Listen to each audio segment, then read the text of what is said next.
It's Christmas time here at Link Church, and we are so excited to celebrate this season with you. I want to invite you to join us for one of our online broadcast services, either Christmas Eve, the 24th of December at 5:30 p.m. or Christmas Day, 10:30 a.m., the 25th of December. Alternatively, subscribe to your preferred platform and you'll be notified the moment one of these services go live. Enjoy today's service. I'm just so grateful for a church that worships its way through the wilderness sometimes. I'm so grateful for songs that kind of put strength back in our spirit, you know. Sometimes you just got to sing yourself strong. Amen? Amen. If you are visiting for the first time, I want to say welcome. My name is Dylan, and it is an amazing privilege to host visitors over this season. And we love when kind of Joburg and other parts of the country come to town because our economy grows, of course. And so that's what we're about, and buy a house, spend lots of money on food out there, and we just love you for it. So that's cool. But I do want to say that for us as a church, this is always a special time because the church is a family. And for the most part of the year, there are those that live here and would call this home. But then we have this like little moment in time where we get to be family with people from all parts of the world, actually. And so I want to say from us, welcome home. Welcome to the family. We're not perfect, but we're passionate about Jesus, and we believe that He has good things for you. He doesn't want anything from you. And so I believe God wants to speak to you this morning. We're in a series called Breaking the Silence, and just a bit of a setup for week 2 of the series. The reason we call it Breaking the Silence is because when you read the Christmas story or when you read the Bible story, in the Old Testament, the last time we see God speak to Israel was through the prophet Malachi. And what God would do is He would choose a man and He would speak through a man to His nation Israel. And this last prophet was Malachi. The last time God's thoughts toward His people, which always came through one person toward people, God's thoughts through them were Malachi. And then there was this period of about 400 years, we call it 400 years of silence, between that moment and when God then speaks to us, this time not through a prophet, but through the person of Jesus Himself. And there's this amazing transition that takes place from God speaking through one man to many, to God making Himself present as one man among many. It's a powerful thing. And so the story of Christmas, the 25th of December, is when Jesus came to break the silence. But what I've come to realize is silence was not limited to the 400 years between the Old and New Testament. In fact, if we're all honest, there are seasons of silence in our lives all the time. When it feels like what God said to us has gone quiet as we journey toward what God promised us. I've realized that there's a great silence between God's prophetic word or the dream or that thought or that idea or that inspirational moment where you wrote it down, you're like, oh, I'm going to build this. There's a season of silence, I believe, between that moment and the fulfillment of that promise, whether it's the business dream, the marriage dream, whether it's the dream of impacting this nation for Jesus. I don't know what it looks like, but there is silence between what God has said and what we will ultimately see. And something of that silence is good for us. We spoke last week about silence, calling us to seek Him. It's an invitation for us to leverage that moment of silence, whatever that looks like in your life, to really seek God out. Silence is an invitation to seek Him. I love the words of that song. I can't go back to the beginning, and I can't control what tomorrow brings. But here I am in the middle, and I know you're always with me. There's something about the presence of God with us in the middle, in the silence. And so we're going to go with that part 2 today. But before I jump into the message, I want to share a little bit of my own story. When I was in Stellenbosch, my 4th year of Stellenbosch, I had given my life to Jesus. I'd invited Him to come and live in my heart. I had an encounter with Him, much like what some of us will have even today for the first time, where you realize, wow, God is present. He wants to be personal. It's not just the church out there. It's God in here.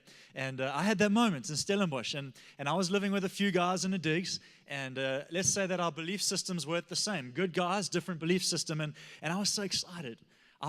This thing of Jesus in my heart was new. I was excited. I was passionate. I wanted more of it. And so I would drive in my car just a couple of 100 meters up the road from our digs, and there was a park there. And it wasn't like anything special. To be honest, it was just a big patch of grass. But it was a special place for me because that's where I would go to meet with Jesus.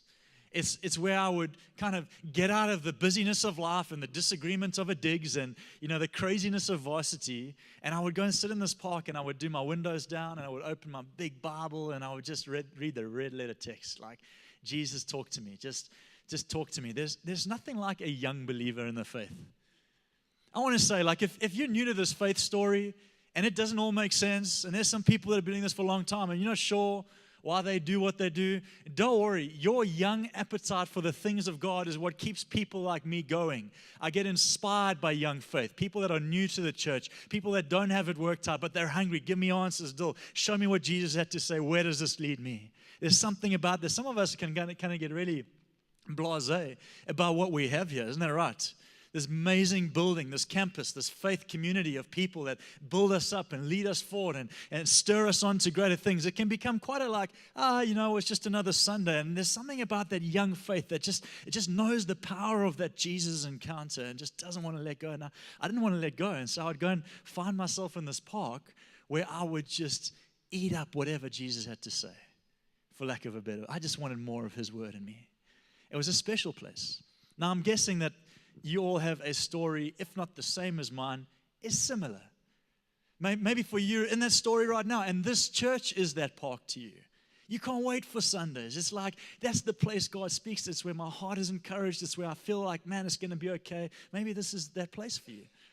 Maybe you have that place at home. Maybe there's like a little spot in your home where like everyone else sees it, but for you it's different. It's like it's a special place. It's where God meets with you. At least that's what it feels like. Maybe you're a bush person. Maybe when you're out there in the bush, Big 5 territory, just that silence, that beautiful silence, it feels like God speaks to you. Maybe that's your special place. Maybe it's an ocean view. See, I don't know what it means for us, but what I do know is we all have what I used as a park. We all have these places we go where we think God seems to be more present. Now, I'm not saying that that's not a special place, and I'm not saying there's no significance to those moments. I believe there can be. God has this kind of unique way of finding us where we seem to find Him. But I want to challenge the thought that that special place isn't limited to a place you go. It's housed in who you are.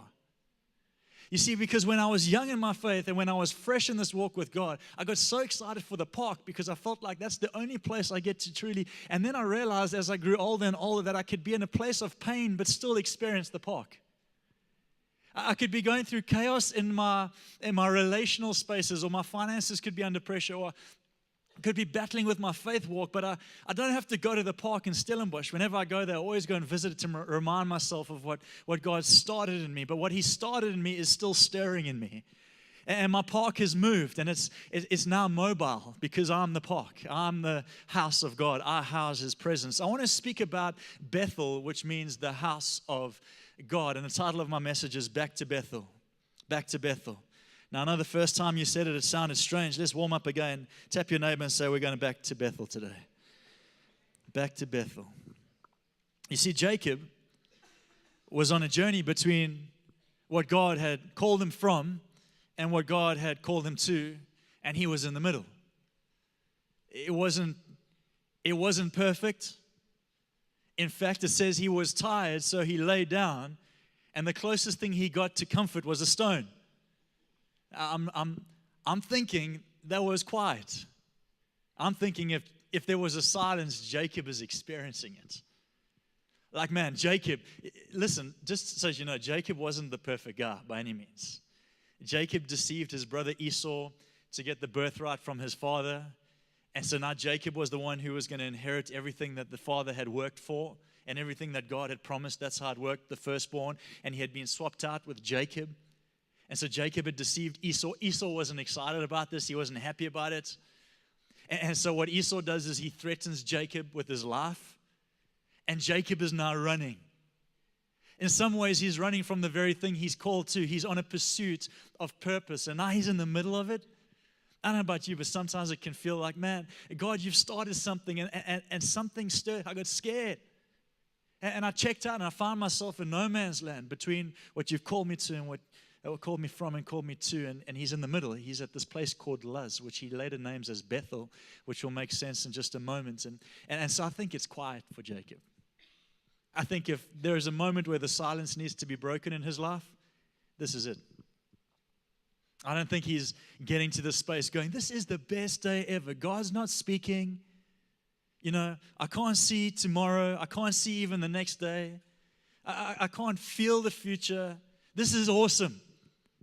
But he ends saying, this is awesome. What is it about Bethel? What is it about this story of Jacob and his dream that transitions him from a place of silence to a place of screaming at the top of his lungs? This is the best place ever. And I believe if we can take some truth out of it today, God will speak to us too. I got 3 points for you because it's Christmas. It's been a long year. You know, I get it. Like, if I had 10 points and a thesis, you weren't going to listen. So I got 3. 3 simple points, and they all start with P. All right? P for points. P for power, P for presence, exactly, amen. Thank you, Jesus, for more presence than the year before. It gets less and less every year as I grow older. I'm not sure how that works, but Jesus, the power moves from me to my children, and I'm asking that you turn that around in Jesus' name. Everybody said. Any parents wouldn't mind a present. I got 3 P's, 3 significant P's that I believe speak to us about the story of Jacob at this place called Bethel that will help break the silence in your my life. The first P is the place. The place. The place where he stops is significant. It's not just somewhere on the way. It's known as a certain place. Listen to what the Bible tells us. Jacob left Beersheba and he set out for Haran.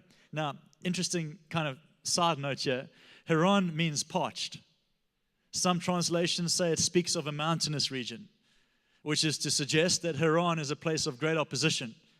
But I want you to know, as a side note, church, that in the midst of great opposition, there is great opportunity. I want you to know that faith is faith because it calls us to walk into opposition knowing that God presents opportunity. That's what makes it faith. Why would God want to get behind something we can pull off? What I love about the story of faith is that it calls me to leave what I know into pursuit of what He has for me. And you can be sure there's opposition, but that's where the opportunity lies. And so Jacob's on his way to Haran, the place of opposition, but the place of a great opportunity. Anyone feel like opposition's against them? Well, then you're walking into opportunity. And when he reached a certain place, it's interesting that it doesn't tell us what that place was. You would think they would list it for us. But you see, they didn't need to list it because it was known, it was common knowledge in the people of that day what a certain place was. When someone said, he stopped at a certain place, everyone knew what they were saying. It's like when someone says, we're all going to the beach on a Friday afternoon. Everyone knows that means it's Salt Rock. The whole of Bellito is going to be at Salt Rock Beach on a Friday. If you're new to the area, listen, this is what it means. When someone says, I'll see you at the beach, what they mean is Salt Rock, 5 p.m. Friday. Now, this is what they meant when he said it stopped at a certain place. What they meant was Mount Moriah. We know that place. This is not just a place. This is a significant place. Mount Moriah was a high place. Mount Moriah was a place set on the hill. It's the same place that David, one day, King David, he would buy it as a threshing floor, and he would set it up to become the house or the temple of God. And so a certain place was actually where the temple would be built. It wasn't just any place. It was a significant place.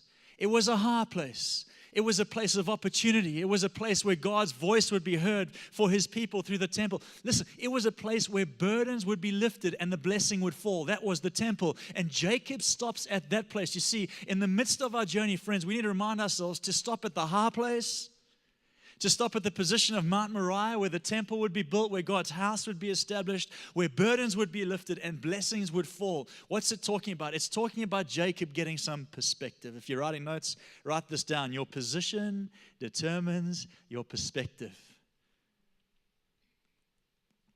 I love how Henry Thoreau said this. He said, it's not what you look at that matters, it's what you see. God was stopping Jacob at a very strategic place, because He knew that what Jacob saw in that place would define the outcome of Jacob's life. It's not what you look at, it's what you see. Perspective is powerful. And where you position yourself determines your perspective. I love what Stephen Furtick said. He said, accomplishing the impossible starts with seeing the invisible. Come on, that's power. Accomplishing the impossible, the dream of my heart, starts with seeing the invisible. Now listen, if you want to get a snapshot of what the future holds for your life, and you know the future you dream of seems impossible, then God knows we need to start seeing it through the lens of possibility, which starts to see the invisible. We need to position ourselves in a high place. How can I see the things that are invisible if everything around me is blurry? And so I need to get into a high place. What's the high place? It's the temple, which became the hearts of man, which became the house of God. High place. You know, there's a classic quote that, show me your friends and I'll show you your future. It's true. Because who you position yourself with will determine the perspective you live by. I don't know if you know this, but the voice that shouts the loudest gets the outcome. You know that? This is why it's proven that when you go and watch a live sporting game, it's literally like, it blew my mind. They've proven that for every 10,000 people, get this, the team that has the people, the 10,000 on their side, for every 10,000 people shouting in one direction, they have a 0.2 of a goal advantage. Now, I know you're thinking that's not a goal, but it's closer than the other team. So the voices that shout in your life give you an advantage in the direction that they speak. So I want to ask you this question: who surrounds you? Because God was putting Jacob in a high place. He was putting Jacob in the place where the God story was going to be told, the temple story, the forgiveness story, the freedom story, the future story. He was positioning him there. He wanted that heaven could shout the loudest to Jacob. Listen, where you position yourself determines your perspective. It's why I love Sundays. I mean, I love church and I love seeing you, but to be honest, it's the perspective I gain by being in the presence of God. There's something about stepping into this house. There's something about when the worship team starts to strum up and reminds myself, I'm chosen, I'm not forsaken. I'm set apart for the things of God. There's something that changes when that voice gets louder. Friends, don't underestimate the power, even when you're feeling weak, even when you're feeling like you have nothing to offer. Don't underestimate the power of standing amongst faithful friends and community. Jacob stopped at Mount Moriah. Jacob stopped in a high place. Church is a high place. Your friendship should be a high place. I was asked the question once, Dill, when you're going through a hard time, what do you do? I like the question because he didn't say if you go through a hard time, he said when. Now, I know like for some of us, it's always roses. It's awesome. But when you're going through a hard time, what do you do? And the answer just came to me. I said, I just put myself in the company of big people. It's not rocket science, it's power. Jacob was doing something that, friends, we don't understand enough. He was positioning himself unknowingly. He was stopping at the place where God's house would be built, and he was positioning himself in a witness of faith that was going to carry him forward. I love that. I get off the phone with friends like Rory Dyer, who's my pastor and mentor, and Phil Dooley, who leads Hillsong, and I put the phone down and I literally start putting my shoes on. I just want to go for a run. I just want to attack something. Because they put courage in my heart. Friends, where you position yourself will determine your perspective. Are you positioned in a high place? Do you have friends that call you to higher ground? Is there a voice that shouts over your life louder than the one that calls you to lay down?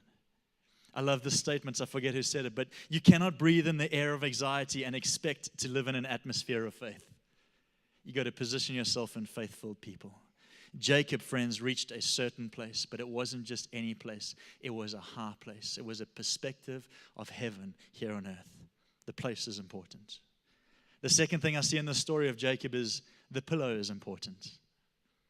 The place was significant. Where you stand will determine what you see, and your position will determine your perspective. But also, what he uses as a pillow was important because, let's read the story. Verse 11, taking one of the stones there, taking one of the stones there, they must have got that wrong. Taking one of the stones there, he put it under his head and he lay down to sleep. That's desperation, friends. It's like, God, I don't have much around me right now, but I'm going to sleep on what's there. God, my relationships, they're not everything I dreamt of, but I'm going to lie down on what's left. I'm going to rest on what's there. God, the business, the plans, the goals, those 25 SMART goals when you started out 2018, I checked one. Okay, and a half, because I signed up for the event, but I didn't make it to the start line. God, I don't have much to claim by way of success. Maybe some of you are like 26 out of 25 goals. That's fantastic, but my hunch is for the rest of us, we're laying down on stones. It's just not that comfortable. What we've got left in our lives and what we've got left when we look around, it just doesn't seem like a whole lot of benefits. It's stones. Write this down if you're taking down notes. Destiny is often wrapped up in discomfort. Destiny is often wrapped up in discomfort. Taking one of the stones there, he put it under his head and he lay down to sleep. Jacob is taking a rest on barely anything, but it's all he's got. And in that pillow, in that stone, lies his destiny. Can I say it again? In the discomfort lies the destinies. He only started to dream when he took a rest on what he already had. God, but I need more. God, if I could just add. God, if I could just plan. No. I know what you have doesn't seem like a lot, but put your head down, take a rest. I'm going to give you a dream anyway. Destiny is in the discomfort. You see, we live in a culture, can I just be honest, that despises discomfort. I mean, we may not say that. When you leave here, you're not going to say, this was so true. But we do. I mean, let's honesty moments. Couple tension. How many pillows have you been through in your marriage bed until you find the right one to rest on? I mean, I don't know if it's just me, but I'm like, Tempur with the holes, Tempur without the holes, microfoam, no foam. All right, pillow, a feather pillow, but someone gets a hay fever, isn't that right? And then you're going to have the new version of the. I've been through like 3,000 pillows, honestly, to find the one that I want to sleep from. He just had a stone. You see, we despise discomfort. We keep going until we fix the discomfort. Jacob lies down on the discomfort, and God brings him a destiny. Our culture doesn't like discomfort. We need to fix this.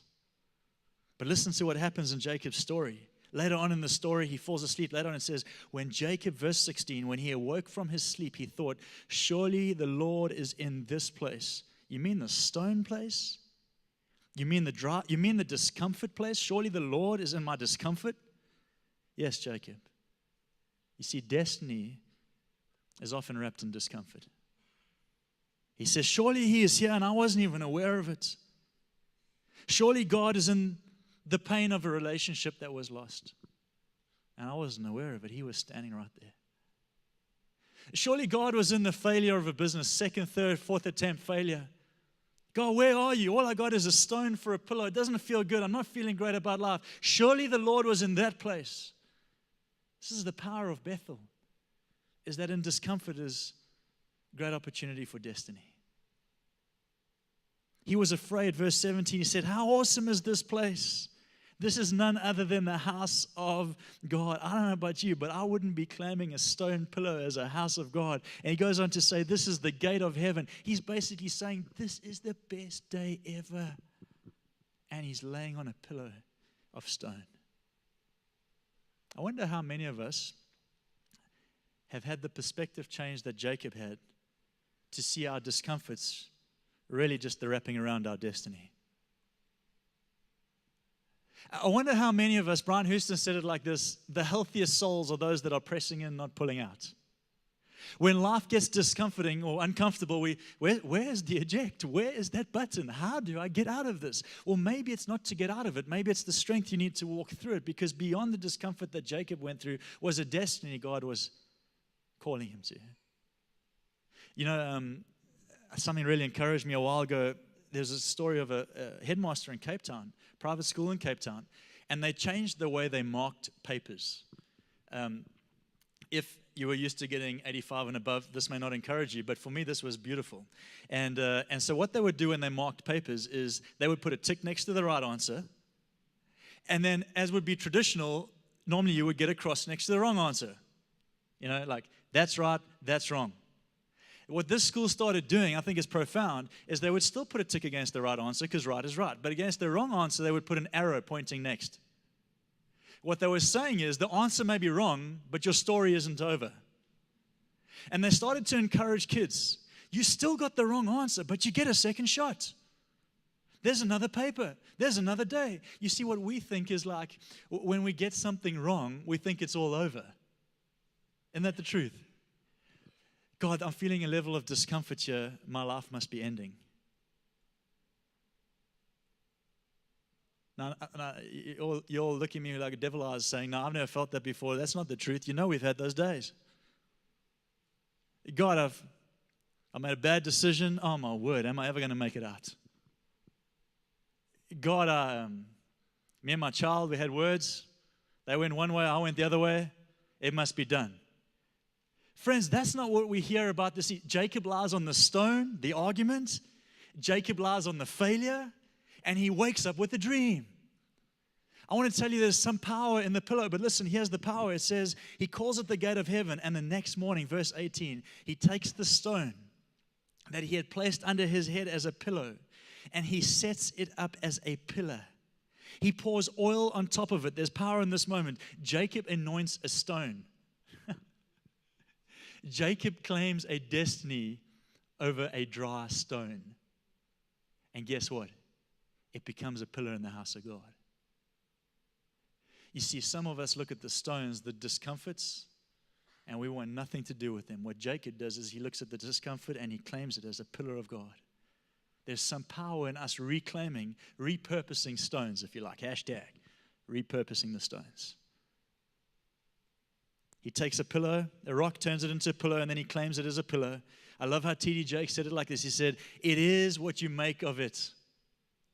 We're talking about breaking the silence, and sometimes it can feel like God is silent. I want to say sometimes the silence is broken by us just changing our language over the situation we're walking through. Yes, it doesn't feel comfortable, but there is a destiny wrapped in the discomfort. I believe this is the mandate of the church. To turn stones into pillows, into pillars in the house of God. I believe that discomfort is often the breeding ground of destiny. Maybe you've experienced discomfort in business. You've never hit the targets. Maybe you've experienced discomfort in school, in selection. Maybe your friend had favor over you. Maybe you've experienced discomfort in your marriage, going through a tight spot. Maybe you struggle relationally with your children and you ask the question, am I a terrible parent? Maybe you have discouragements in your faith. Listen, you may be laying on stones, but if you would change the language of your life, you would change the direction of your life. Stephen Furtick said it like this: if you want to change the direction of your life, then change the declaration of your lips. What are you saying about the stones is what I'm saying. What are you saying about the stones? You see, Jacob took a stone and he declared it a pillar. You can take brokenness and you can declare it a breakthrough. You can take your pain and you can declare it somebody else's restoration. You see, God could use anything that we give to Him as a blessing for someone else. There is something about declaring life over the things that seem done. Declaration changes direction. Can I be honest, Heath? I'm not good at this. I mean, you wake me up on a bad day, I can't find 5 words to say that are good. But I'm learning that stones don't change unless we say something to them. Stones remain stones. Discomforts remain discomforts until we change into a destiny. That pain in your marriage, that thing she won't do, those words he won't say, those remain stones unless you change what you're saying. This is going to produce in me a resilience. This is going to make me more like Jesus as I wait on the promises of God to be fulfilled. Romans 4:17, I love this verse, personal favorite. It says, in the presence of him who believed, God gives life to the dead, and he calls those things which do not exist as though they did. I know you can't see it right now, but you can start to say it in this season.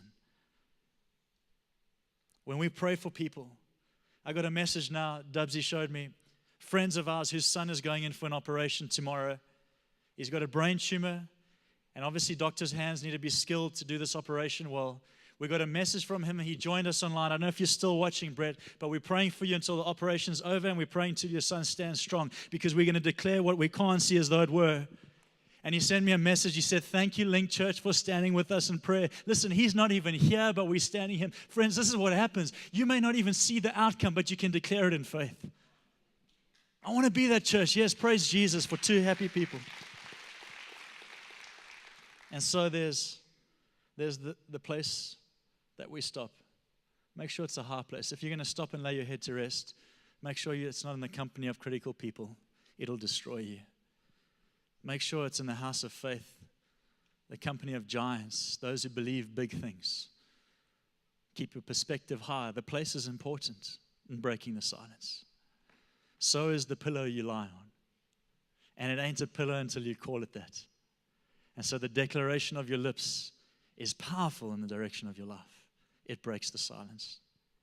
And the third thing in the story of Jacob, and I love this, is the promise. There's always a promise with God. And what I love about the promise is He makes it. We get to enjoy it. He's not like us. I promise I'll take you here on Wednesday, and then by the third month of the year, your kids are still asking when we're going. Or wife, 2019, the year of date nights. Me and my queen, 2019. And it gets to August, and you're like, hey, could we just do like a lunch maybe? Like, could we just, Isn't that what I'm talking about? When God makes promises, He keeps them. And God told Jacob that He'd look after Abraham, Isaac, and Jacob, and He's not about to let go of that promise. And so even though Jacob's laying in a desolate place, God still says your destiny is secure. I love it. If you're writing down notes, write this line down. Heaven always makes the first move. Not you. No, you've made some good moves, of course. You've made some wise decisions, some unwise decisions, some you're proud of, some you don't want to talk about. But heaven always makes the first move when it comes to walking in the promises of God. Jacob sees a ladder. Can I read it to you? He had a dream, verse 12, in which he saw a stairway. The word there is ladder. It's a Hebrew word, sulam, resting on earth with its top reaching to heaven. Resting on earth, reaching to heaven. And the angels of God were ascending and descending on it. There above it, other translations say beside it, stood the Lord. And He said, I'm the Lord, the God of your father Abraham and the God of Isaac. I will give your descendants this land on which you're lying. When Jacob awoke, he said, surely the Lord is in this place. And I was not aware of it. What was he not aware of? Well, see, when he fell asleep, he saw something that was always there. The promise. The ladder always comes down. Our story changes, but his doesn't. I said I'd be with Abraham. I said I'd be with Isaac, and I told you I'd be with you. The ladder still comes down. And the amazing thing is, Jacob wakes up and sees something that was always there. Can I read it? That little line again. It says, he woke from his sleep. He thought, surely the Lord is in this place. And we were not aware of it. Breaking the silence is actually becoming aware of what was already there. Maybe you're going through some pain in the room today. God's close. It doesn't feel like it. Maybe it feels like you lay down on stones at night. But He's closer than you think He is. And my prayer is that you'd become aware of that. Maybe you've made some bad calls. You feel like, why would God want to stand near to this decision maker? Oh, God loves to use broken people to do big things, friends. I was unaware of it. He was in that marriage moment. He was in that business dealing. He was in that conflict with my child. And I was unaware of it. The promise still stands. I love how the ladder comes from heaven down to earth, not from earth up to heaven. You know, every time I've ever used a ladder, we're the ones climbing it. But there's a different ladder. You see, every time we put a ladder against the wall, it's our responsibility to climb the steps to reach the height. Amen? But when the ladder comes down from heaven, it's God doing His best to get to us. It says the angels were descending and ascending, not Jacob. He wasn't doing anything. He was lying fast asleep. He was resting in God's move toward him. And I think there needs to become a moment in time that breaks the silence when we become aware of the promise that's always been. That ladder keeps coming down. And God keeps stepping and stepping and stepping and stepping through your frustrations and stepping through your, I don't want to talk to you, God, and stepping through your, I got some questions, and He steps and He steps and He comes down to where you are so that you don't stay in the desolate place. You stand up and you walk into your destiny. The ladder always comes down. Heaven always makes the first move. You see, this is a different ladder. This ladder's name is the word Sulam. Sulam is the same name used to describe the tree of life in the Garden of Eden. There were two trees. The tree of life represents Jesus. It asks nothing of us, it just supplies. The tree of the knowledge of good and evil demands that once we eat of it, we become like it.